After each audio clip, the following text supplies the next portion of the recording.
Welcome to starboard steering. This is auxiliary steering room. Ranger has two of them. If for some reason they lose steering capabilities on the bridge is taken out by a bomb or a warhead, you can run the ship from down here. A couple sailors, there'll be 3 sailors in this room under battle station conditions. They would have sound powered phones on. They can take orders from the bridge, from the auxiliary con, or from damage control central. They can be told to steer 10 degrees port, 10 degrees starboard, whatever the case might be, and you can steer the ship from here. Up on the flight deck, we saw the large rudders and the rudder pins. If you look here, these are the holes that the rudder pins would have been going through. It's about a 4 or 5 inch armored deck here on the second deck. They will go down here through the bottom of the ship, be attached to that rudder, and the rudder will be controlled through hydraulics from this room. It's not very big, very noisy down here. You have a lot of equipment, a lot of pumps running, and so it wasn't a real good room to communicate in. You had the headset on, you had the phones on, and that's how you communicated with each other. So we're going to go back up to the second deck and work our way forward. Okay, shipmates, we're now standing in front of the master at arms shack. If you got in trouble on Ranger, there's a good chance you were going to find yourself sitting in this hot seat here. What I'm standing on right here is actually a large access trunk. Have a door above us, have one below, could load weapons. You'd open the doors and you could lower them down to the magazine, the aft magazine. Right here is the master at arms shack. Follow me into their office. It says here, all business is conducted out the window. You did not come in here and you kept the door closed. So basically the master at arms shack is the police department of the ship. They would have small badges on, and they could actually write speeding tickets. One speeding ticket you would get, you'd be in the chow line, where you picked your tray up, there'd be a master at arms petty officer standing there. If you had your hair too long, your shirt was dirty, you were out of uniform in some way, he'd write you a speeding ticket. That would go to your division, and your division officer would deal with your infraction at that level. Back over here is just some more storage areas, some more offices. So what we're going to do now is we're going to turn around, head forward, and see what else we can see. So as we go forward, we're seeing offices. A food service office was here. They'd order the food for the sailors, what they needed for 5,000 people for 4 meals a day. Quite a big job. As we go forward here, stainless steel means we're close to the mess decks. We saw a little bit of them yesterday. We're going to passage through them on our way forward, or transit through them on our way forward. Down below here we'll have pump rooms. A division, that was the division I was in. We had fire pumps down below. It's about 7 decks down to the bottom of the ship. Down here is the number 3 emergency diesel generator, and we will be seeing one of the emergency diesel generators up forward, but this was one of 3 we had. If you walk forward, you're going to find more berthing compartments and more storage areas for food stores. This is where you come through and get your food. Your dinner will be served here. They'd have the item, breakfast, lunch, whatever it be. It would be served here. We have some beautiful artwork up on the wall here you can see. This is called the General Mess. And you've got the original John Paul Jones USS Ranger, the Declaration of Independence, and the battle. Ranger was named after Rogers Rangers from the Revolutionary War. This is number 7 of 7 Ranger ships. As we go forward, there's just more scholar equipment, more foodstuffs. Everything back here is to prepare the meals. And so we transited through here yesterday. Just more mess deck area, salad bars, table areas, weapons elevators as we go forward. Got your ice machines. You've got your 2%, your chocolate milk, and your more 2% milk there. Milk was a big morale booster. It ran out to sea, so we loved having fresh milk. Let's go forward.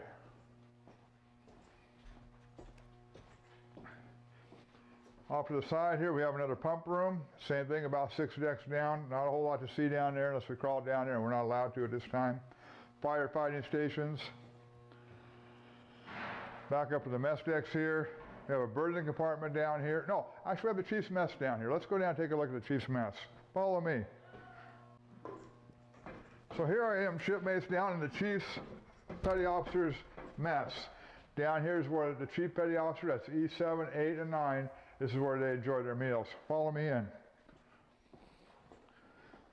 So down here, you see they have their milk machines, their salad machines, their toasters, coffee pots, ice cream machine, that ever important ice cream machine.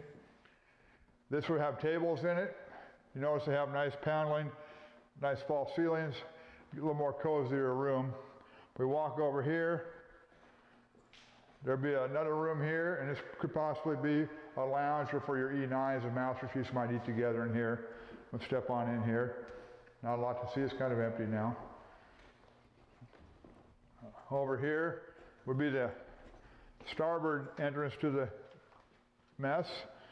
Then over here we have another small area that might have been, this was a chief's mess down here. Could have been maybe perhaps the Master Chief's office. Here's their CPO mess organizational chart and who controlled what and what they were responsible for. So we're going to walk back up to the second deck and keep our tour going forward. Follow me. So that was the chief's mess. We're going to work our way forward some more to the ship. As you notice, a very large mess back here. You're feeding about 3,000 guys 4 meals a day. So this has been quite a large chunk of the ship here. We have more berthing compartments over here. First class mess. Let's take a quick look in here. Again, on board ship, your rank has its privileges. So as you made E6, as this shirt indicates, I'm currently in E6 right now as we're filming this. This would be a first class mess. So E5 and below, 8 in the back where we came from. Your E6, 8 here together. Then you had the chiefs, E7, 8s, and 9s, and the chief's mess. And then you had wardrooms throughout the ship where the officers would eat. So this would be the first class mess. They'd have tables set up in here. And if you weren't first class, you weren't eating here. So let's keep going forward. So as we go forward, we've got more spaces to go down below. Right here we have a shaft alley. On Ranger, there's 4 main engines, there's 4 shafts. The engines are staggered throughout the ship. Right down here is a shaft alley. One of the shafts are running from the main engine machinery room out the back end of the ship. We can monitor the shaft. There's bearings down there. The shaft would ride in. You would have a watch down there watching that shaft at all times to make sure it was operating normally. If it wasn't, they could let the damage control central know and they could shut that engine down until they got it repaired. Right here, and we'll go inside here in a second, one of the favorite places of the store was a ship store.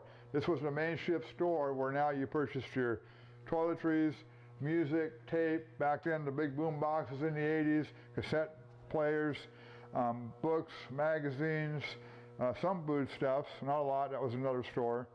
So this was your main store, and there was always new goodies here, and if you were in a different port, they'd get some more stuff and they'd put it in there, so it was a real good place to come and spend some of your hard-earned money. To my left here is one of the officers' main wardrooms. So let's go on and take a look. So as we talked about rank having its privileges, this is a wardroom. You ate tablecloths in here. You had people that would bring your food to you and pick it up, stewards, bring your coffee, so on and so forth. This is very much a elegant place to dine, so to speak. You'd have a little lounge area over here that now has chairs and tables put away for the shipyards done. You would have serving areas over here for desserts, and pretty nice place in its day when it's cleaned up. The officers could meet in here, talk, share different information from their departments and what was going on throughout the ship. And there's several wardrooms throughout the ship. This was the main one on the second deck. So let's keep working our way forward. Let's go visit the ship store. So I'm currently standing inside USS Ranger CV-61 ship store. As you pan the camera around, you can see the different shelves and what we had in here. This would be the register area where you'd check out. You'd have different items stacked up along the shelves here. And if you needed soap or shampoo and the store was closed, well, you had to come back another time because they wouldn't open it at all times of the day or night. So you had to kind of plan ahead. Up forward, they had a store where they sold the clothes, your shirts, your dungaree pants, and the cigarettes when back then when you, smoking was not on PC. And then upstairs, or excuse me, topside, they had Gidunk, which carried your candy bars, snacks, so on and so forth like that. So Today on a modern Nimitz aircraft carrier, the store kind of reminds me of a Safeway. It's quite a bit larger than this, and they have a lot of nice stuff there. So they've made things a little bit better for the troops as they've gone forward. The habitability has come a long way since Ranger's day. So as we leave the ship's store, we're going to keep going forward here. Kind of a unique item here. This is the only female bathroom on board Ranger. Now when Ranger was operational, there were no females on combatant ships. There were no female aircraft carriers. However, we did have a female, as they call it, a retiring room, because you have VIPs. Raquel Welch was on board this ship with the USO, and Bob Hope. When I was aboard, Suzanne Summer was on. Some of the high-profile females that visited Ranger, and they had to have facilities. So this is where they would be brought for their retiring purposes. As we look off to the right and left, we're going to see some areas here. We're at the laundry, and we're going to take a little walk down laundry. Now we have a little wormhole to go through here. I call them a rat hole or wormhole, depending on different names. So we're going to have to go through this small hole here. So I'm going to head on down, and I'll see you below decks.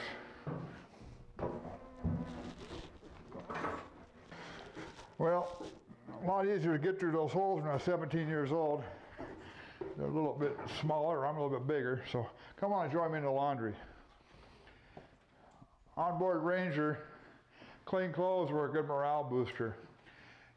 5,000 guys, that's a lot of laundry. As we walk through here, you're going to see presses for officers' sheets. They could run sheets through there, starch them. Over here, we had press machines for the officers and chiefs' khakis. Officers' laundry would be brought down, cleaned, pressed, folded, and brought back to their room. Again, rank has its privileges. For enlisted men, not so much. For enlisted men, they would have large bags of laundry. You put your pants, your shirt, you had a big giant safety pin, you tied your socks to the belt loop of your pants, your name was written on everything you owned, and you put it in this big giant bag with 120 other guys. They would be stacked up over on the far side of the laundry here in the storage areas, and they would be brought down to these 100-pound washers. 100-pound washers would be opened up. Inside this cylinder, there's 4 different wash compartments. So you throw it in there. It would then be taken over to one of our dryers. It's kind of dark in here, forgive us, the lights are out. And one of the large dryers, they're sealed, dried, put back in the bag, and hopefully in about 3 days you got your laundry back all wrinkled up, laying on your bunk. So fresh laundry was a real big treat. I had the opportunity to work on this equipment on my time aboard Ranger, and so one of the things we were able to do was have nice clean clothes, folded, pressed if we wanted to. And there's a deal in the Navy called comp shop. And comp shop, for those of you who don't know, is you trade stuff. So I could wash someone's clothes. The man that cooked for the captain had good food. He wanted clean clothes. I wanted good food. I'd wash his clothes. I get good captain's hamburgers. So there were some bonuses in knowing people in different departments on the ship. Right back here, this is actually my workspace. I have a small cage here. I kept my tools in here. Not very big at all. Had a couple chairs. I could stand in here, sit down, take a break, keep my tools in here, keep it locked up so the tools wouldn't wander off. We're going to wander to the other side of laundry over here. Now you understand, we're in the Pacific Ocean, South Pacific. It's 100 degrees outside. You've got washers and dryers going.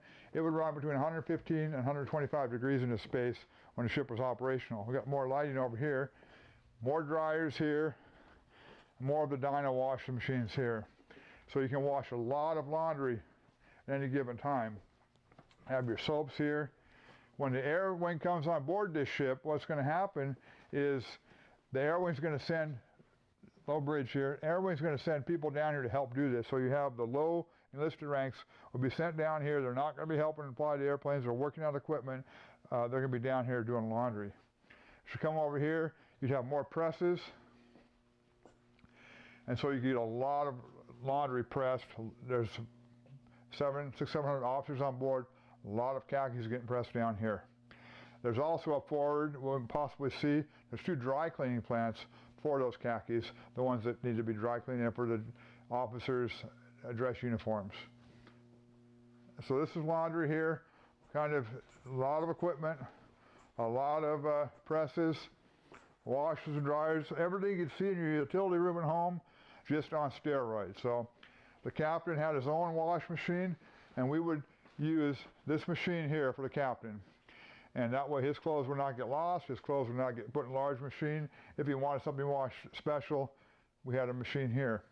On the new Navy, they're actually putting household washers and dryers in berthing spaces so that the sailors can do their own laundry right there. They don't have to go through this. They still have large laundries, but you have the option of doing laundry in the berthing compartment. So we're going to head back on up through the rabbit hole and back up the second deck and keep on going. So that was laundry. Let's keep going forward here.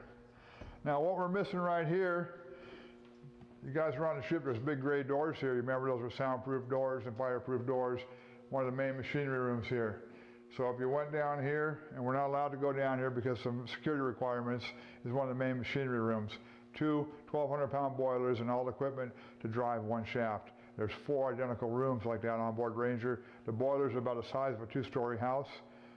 Down there, it run anywhere between 115 and 130 degrees depending on what you were doing. Now we had a couple steam lines burst. 1,200-pound steam lines would take that room from 120 degrees to about 750 degrees in about 10 seconds. I had the opportunity to be on watch and damage